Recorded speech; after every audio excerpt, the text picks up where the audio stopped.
സുവിശേഷം 5-ാം അധ്യായം 1 മുതലുള്ള വാക്യങ്ങൾ. അവൻ പുരുഷാരത്തെ കണ്ടാറ് മലമേൽ കയറി. അവൻ ഇരുന്ന ശേഷം ശിഷ്യന്മാർ അടുക്ക വന്നു. അവൻ തിരുവായി മൊഴിഞ്ഞു അവരോട് ഉപദേശിച്ചതെന്നാൽ, ആത്മാവിൽ ദരിദ്രരായവർ ഭാഗ്യവാന്മാർ, സ്വർഗരാജ്യം അവർക്കുള്ളത്. ദുഃഖിക്കുന്നവർ ഭാഗ്യവാന്മാർ, അവർക്ക് ആശ്വാസം ലഭിക്കും. സൗമ്യതയുള്ളവർ ഭാഗ്യവാന്മാർ, അവർ ഭൂമിയെ അവകാശമാക്കും. നീതിക്ക് വിശന്ന് ദാഹിക്കുന്നവർ ഭാഗ്യവാന്മാർ, അവർക്ക് തൃപ്തി വരും. കരുണയുള്ളവർ ഭാഗ്യവാന്മാർ, അവർക്ക് കരുണ ലഭിക്കും.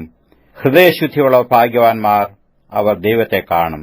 സമാധാനം ഉണ്ടാക്കുന്നവർ ഭാഗ്യവാന്മാർ, അവർ ദൈവത്തിന്റെ പുത്രന്മാർ എന്ന് വിളിക്കപ്പെടും. നീതി നിമിത്തം ഉപദ്രവിക്കപ്പെടുന്നവർ ഭാഗ്യവാന്മാർ, സ്വർഗരാജ്യം അവർക്കുള്ളത്. എന്റെ നിമിത്തം നിങ്ങളെ പഴിക്കുകയും ഉപദ്രവിക്കുകയും നിങ്ങളെക്കൊണ്ട് എല്ലാ തിന്മയും കളവായി പറയുകയും ചെയ്യുമ്പോൾ നിങ്ങൾ ഭാഗ്യവാന്മാർ. സ്വർഗ്ഗത്തിൽ നിങ്ങളുടെ പ്രതിഫലം വലുതാകൊണ്ട് സന്തോഷിച്ചുല്ലസിപ്പീൻ. നിങ്ങൾക്ക് മുമ്പേ ഉണ്ടായിരുന്ന പ്രവാചകന്മാരെയും അവർ അങ്ങനെ തന്നെ ഉപദ്രവിച്ചുവല്ലോ. നിങ്ങൾ ഭൂമിയുടെ ഉപ്പാകുന്നു. ഉപ്പ് കാരമില്ലാതെ പോയാൽ അതിന് എന്തൊന്നുകൊണ്ട് രസം വരുത്താം? പുറത്ത് കളഞ്ഞിട്ട് മനുഷ്യർ ചവിട്ടുവാനല്ലാതെ മറ്റൊന്നിനും പിന്നെ കൊള്ളുന്നതല്ല. നിങ്ങൾ ലോകത്തിന്റെ വെളിച്ചമാകുന്നു. മലമേലിരിക്കുന്ന പട്ടണം മറഞ്ഞിരിപ്പാൻ പാടില്ല. വിളക്ക് കത്തിച്ച് പറയും കീഴല്ല, തണ്ടിന്മേലത്രേ വെക്കുന്നത്. അപ്പോൾ അത് വീട്ടിലുള്ള എല്ലാവർക്കും പ്രകാശിക്കുന്നു. അങ്ങനെ തന്നെ മനുഷ്യർ നിങ്ങളുടെ നല്ല പ്രവൃത്തികളെ കണ്ട് സ്വർഗ്ഗസ്ഥനായ നിങ്ങളുടെ പിതാവിനെ മഹത്വപ്പെടുത്തേണ്ടതിന് നിങ്ങളുടെ വെളിച്ചം അവരുടെ മുൻപിൽ പ്രകാശിക്കട്ടെ. ഞാൻ ന്യായപ്രമാണത്തെയോ പ്രവാചകന്മാരെയോ നീക്കേണ്ടതിന് വന്നു എന്ന് നിരൂപിക്കരുത്. നീക്കുവാനല്ല, നിവർത്തിപ്പാനത്രേ ഞാൻ വന്നത്. സത്യമായിട്ട് ഞാൻ നിങ്ങളോട് പറയുന്നു, ആകാശവും ഭൂമിയും ഒഴിഞ്ഞു പോകും വരെ സകലവും നിവൃത്തിയാകുവോളം ന്യായപ്രമാണത്തിൽ നിന്ന് ഒരു വള്ളിയെങ്കിലും പുള്ളിയെങ്കിലും ഒരു നാൾ ഒഴിഞ്ഞു പോകയില്ല. ആകയാൽ ഏറ്റവും ചെറിയ കൽപ്പനകളിൽ ഒന്ന് അഴിക്കുകയും മനുഷ്യരെ അങ്ങനെ പഠിപ്പിക്കുകയും ചെയ്യുന്നവൻ സ്വർഗരാജ്യത്തിൽ ഏറ്റവും ചെറിയവനെന്ന് വിളിക്കപ്പെടും.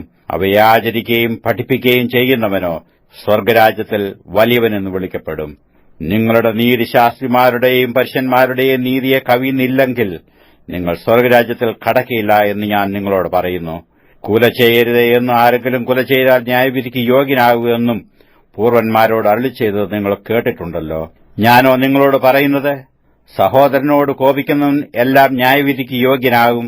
സഹോദരനോട് നിസ്സാരായെന്ന് പറഞ്ഞാലോ ന്യായാധിപസഭയുടെ മുമ്പിൽ നിൽക്കേണ്ടി വരും. മൂഢായെന്ന് പറഞ്ഞാലോ അഗ്നിനരകത്തിന് യോഗ്യനാകും.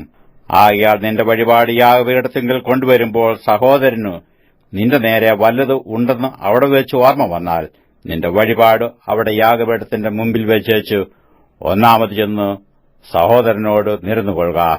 പിന്നെ വന്ന് നിന്റെ വഴിപാട് കഴിക്ക. നിന്റെ പ്രതിയോഗിയോടുകൂടെ വഴിയിൽ ഉള്ളപ്പോൾ തന്നെ വേഗത്തിൽ അവനോട് ഇണങ്ങിക്കൊള്ളുക. അല്ലാഞ്ഞാൽ പ്രതിയോഗി നിന്നെ ന്യായാധിപനും ന്യായാധിപൻ സേവകനും ഏൽപ്പിച്ചിട്ട് നീ തടവിൽ ആയിപ്പോകും. ഒടുവിലത്തെ കാശ് പോലും കൊടുത്തു തീരുവോളം നീ അവിടുന്ന് പുറത്തു വരികയില്ലെന്ന് ഞാൻ സത്യമായിട്ട് നിന്നോട് പറയുന്നു. വ്യഭിചാരം ചെയ്യരുതേ എന്ന് അരുളി ചെയ്തത് നിങ്ങൾ കേട്ടിട്ടുണ്ടല്ലോ. ഞാനോ നിങ്ങളോട് പറയുന്നത്, സ്ത്രീയെ മോഹിക്കേണ്ടതിന് അവളെ നോക്കുന്നവൻ എല്ലാം ഹൃദയം കൊണ്ട് അവളോട് വ്യഭിചാരം ചെയ്തു പോയി. എന്നാൽ വലം കണ്ട് നിനക്ക് ഇടർച്ച വരുത്തുന്നു എങ്കിൽ അതിനെ ചൂന്നെടുത്ത് എറിഞ്ഞുകളക. നിന്റെ ശരീരം മുഴുവനും നരകത്തിൽ വീഴുന്നതിനേക്കാൾ നിന്റെ അവയവങ്ങളിൽ ഒന്ന് നശിക്കുന്നത് നിനക്ക് പ്രയോജനമത്രേ. വലം കൈ നിനക്ക് ഇടർച്ച വരുത്തുന്നു എങ്കിൽ അതിനെ വെട്ടിയെറിഞ്ഞു കളക. നിന്റെ ശരീരം മുഴുവനും നരകത്തിൽ പോകുന്നതിനേക്കാൾ അവയവങ്ങളിൽ ഒന്ന് നശിക്കുന്നത് നിനക്ക് പ്രയോജനമത്രേ. ആരെങ്കിലും ഭാര്യയെ ഉപേക്ഷിച്ചാൽ അവൾക്ക് ഉപേക്ഷണപത്രം കൊടുക്കട്ടെ എന്ന് അരുളിച്ചെയ്തിട്ടുണ്ടല്ലോ. ഞാനോ നിങ്ങളോട് പറയുന്നത്, പരസംഗം ഹേതുവായിട്ടല്ലാതെ ഭാര്യയെ ഉപേക്ഷിക്കുന്നവനെല്ലാം അവളെക്കൊണ്ട് വ്യഭിചാരം ചെയ്യിക്കുന്നു. ഉപേക്ഷിച്ചവളെ ആരെങ്കിലും വിവാഹം കഴിച്ചാൽ വ്യഭിചാരം ചെയ്യുന്നു. കള്ളസത്യം ചെയ്യരുത് എന്നും സത്യം ചെയ്ത് കർത്താവിന് നിവർത്തിക്കണമെന്നും പൂർവന്മാരോട് അരുളിച്ചെയ്ത് നിങ്ങൾ കേട്ടിട്ടുണ്ടല്ലോ.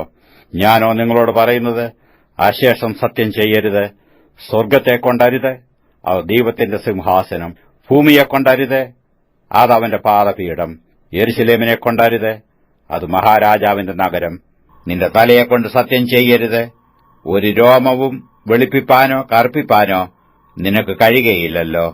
നിങ്ങളുടെ വാക്ക് ഉവ്വ് ഉവ്വ് എന്നും ഇല്ല ഇല്ല എന്നുമായിരിക്കട്ടെ. ഇതിലധികമായത് ദുഷ്ടനിൽ നിന്ന് വരുന്നു. കണ്ണിനു പകരം കണ്ണും പല്ലിനു പകരം പല്ലും എന്ന് അരുളി ചെയ്ത് നിങ്ങൾ കേട്ടിട്ടുണ്ടല്ലോ. ഞാനോ നിങ്ങളോട് പറയുന്നത്, ദുഷ്ടനോട് എതിർക്കരുത്.